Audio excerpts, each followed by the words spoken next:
Hello everyone, नमस्कार मेरे प्यारे दोस्तों। मेरे भाई, इस वीडियो का उद्देश्य है कि हम जहां भी रहते हैं, जिस किसी से भी मिलते हैं, हर व्यक्ति में हर जगह कुछ अच्छाइयाँ कुछ बुराइयां होती है। और हम लोग अक्सर क्या करते हैं, बुराई को अपने अंदर ले लेते हैं, अच्छाई को छोड़ देते हैं। बट करना इसके उल्टा है, अच्छाई को लेना है, बुराई को छोड़ना है। और वही हम इस वीडियो के अंदर आपको भी बताने वाले। तो आइए इस वीडियो को शुरू करते हैं। मेरे भाई, केवल अच्छाइयों को ही ग्रहण करना सीखें, बीके शिवानी जी का कहना है। और क्या कहती हैं हम आपको समझाते हैं। मेरे भाई, गणेश जी के एक एक अंग को ध्यान से अगर आप देखेंगे तो वे जो बेसिकली है ना, हमें सही जीवन जीने का तरीका और ज्ञान को अपने जीवन में कैसे लाएं, यह सिखाते हैं भगवान गणेश। अगर आप उनकी फोटो को, उनकी मूर्ति को सही से देखेंगे तब। और अभी गणेश पूजा हाल ही में आने भी वाला है। तो सबसे पहली चीज है उनके, अगर हम सर को देखें, हेड को देखें, तो उनका सर अगर आप देखेंगे मेरे भाई, बड़ा सा सर है। मतलब कि उनके पास दिमाग ज्यादा है। जिसका माथा बड़ा है उसका दिमाग ज्यादा है। मीन्स की विशाल बुद्धि का प्रतीक है बेसिकली। भगवान गणेश से यहाँ पे तुलना किया जा रहा है। लेकिन सिर इतना बड़ा, लेकिन उनकी जो आंख है ना भगवान गणेश की, वो काफी छोटी है। मेरे भाई, इस बात का कारण क्या है कि जो तीक्ष्ण बुद्धि वाला होगा वो दूरंदेशी होगा। ठीक है, मतलब क्या हुआ कि वो बेसिकली ना दूर तक के बारे में सोच पाएगा, विचार कर पाएगा, देख पाएगा। जब हम कोई चीज दूर देखते हैं तो हमारी आंखें छोटी हो जाती है। दूर देखकर कर्म करना, मतलब जो हम कर रहे हैं, जो हम सोच रहे हैं, जो हम बोल रहे हैं, पहले उसके परिणाम के बारे में सोचते हैं कि रिजल्ट क्या मिलेगा, फिर करते हैं। फिर अगर हम भगवान गणेश के मुंह को देखें, उनका मुंह छोटा दिखता है। बेसिकली इस बात का मतलब हुआ कि कम बोलना है आपको। लेकिन उनके कान बड़े हैं मेरे भाई। कान बड़े का क्या मतलब हुआ कि भगवान गणेश आपको कह रहे हैं कि आपको ज्यादा सुनना है, बोलना कम है। ठीक है, और समझिए, गणेश जी के कान सिर्फ बड़े नहीं हैं, सूप जैसे हैं। तो सूप क्या कहता है? सूप बेसिकली छननी का काम करता है। अगर जिनको सूप नहीं समझ आ रहा है मेरे भाई, चाय सब लोग पीते, चाय का छन्ना से आप सूप का अंदाजा लगाइए। वो बेसिकली छननी का काम करता है। और उनका कान भी सूप की तरह है। ठीक है, मीन्स अच्छी चीजों को रखना है। ठीक है, जो चाय और चाय पत्ती को फेंक देते ना, और जो कचरा है उसको फेंक देना है। तो कान सूप जैसे हो, मतलब सिर्फ अच्छी बातों को ग्रहण कीजिए।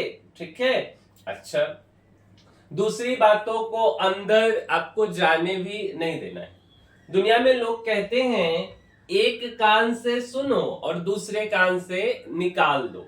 ठीक है, लेकिन ऐसा होता नहीं है रियल जीवन में। अगर हमने कुछ सुन लिया है तो ये मन के अंदर तो चला ही गया है ना।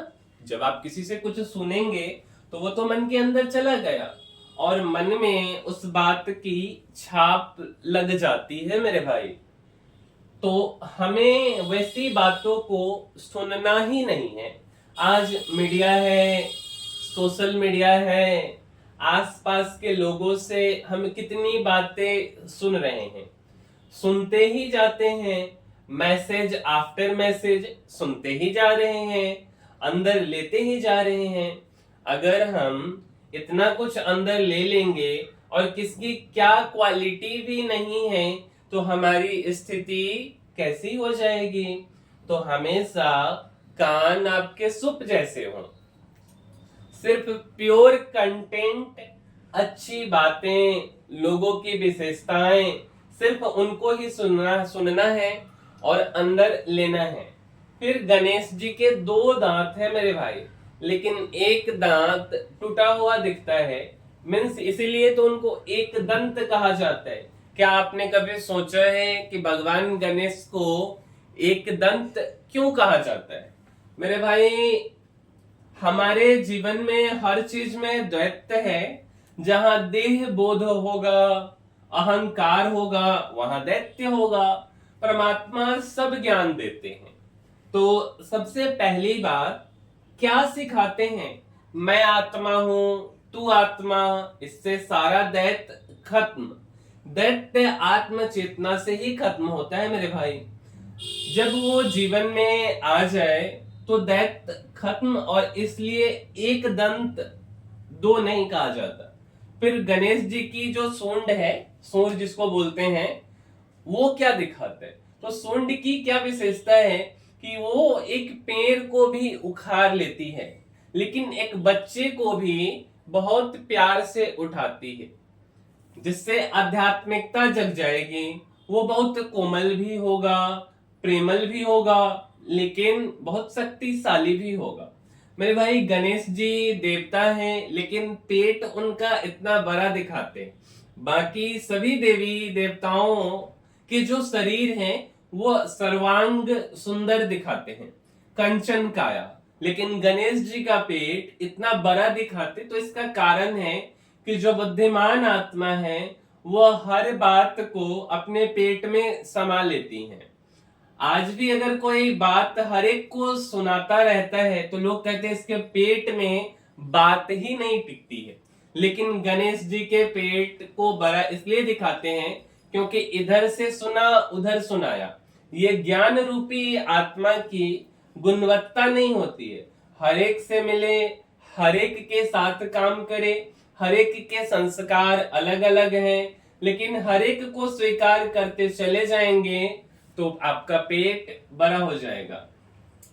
तो मेरे भाई उम्मीद करते हैं आपको कि हमने गणेश जी के सिर, कान, दांत, मुंह, पेट, सुर, हर एक चीजों के बारे में आपको बताया, और हर एक चीजों से आपको यह सिखाने का कोशिश किया कि आखिर इसके पीछे का लॉजिक क्या है। और मेरे भाई अगर इसमें से हम दो बात भी अपने जीवन में उतार लेना तो शायद हमारा जीवन भी सफल हो जाएगा। और उम्मीद करते हैं मेरे भाई कि आप हमारे वीडियो से भी ना कुछ जरूर सीखे होंगे। और अगर जरा सा भी आपके जीवन में परिवर्तन आया है ना मेरे भाई अगर हमारे वीडियो से, तो इस वीडियो को अपने मित्रों तक पहुंचाइए। मित्रों को गिफ्ट देना, पैसा देना, ये वे सब चलता रहेगा, बट थोड़ा सा अपने मित्र के ज्ञान में इजाफा कीजिए। और इसके लिए आपको कुछ नहीं करना है, आपको एक शेयर कर देना है वीडियो, साथ साथ इस वीडियो को लाइक भी कर दीजिए, और हमारे चैनल को मेरे भाई सब्सक्राइब कर दीजिए, जिससे हम और अधिक लोगों तक पहुंच सके। मिलेंगे मेरे भाई हम किसी अगले वीडियो में। इस वीडियो में इतना ही, तब तक के लिए धन्यवाद।